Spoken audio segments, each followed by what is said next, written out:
and obviously, you know, their conversations about football is one thing, but even just them talking as brothers and people. Well, that's what I'm saying. Like, for people that were like hating the Taylor Swift exactly, stuff, yeah, it's like you're listening to two goats talk football here too. Like that, they have it is a great weapon. And you saw who. I don't want to make a thing of this, you know. I don't want to make a big deal, but sure.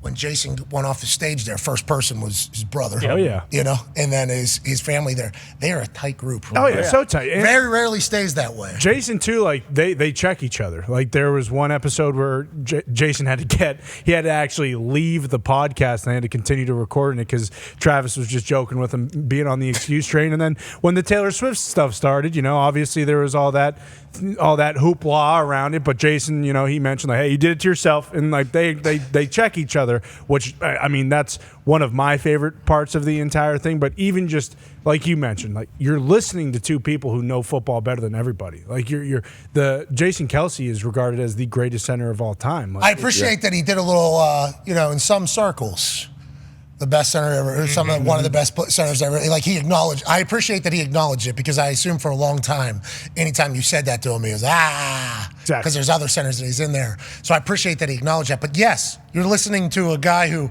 played 12 years in the NFL, is regarded as the best in his position. We should listen to that. Yeah, and like during the Combine week when all those guys were doing interviews, the actual players who were participating in the Combine, it was always like hey, build your perfect tight end, build your perfect center if they were interviewing a tight end or a center. And both of them are in every list. Like every single player is involving those two just because of how good they are at football. Yeah, congrats to the Kelce family. Yeah, keep going. You guys got to figure it out, seemingly. Couple of Ohio people, couple dogs.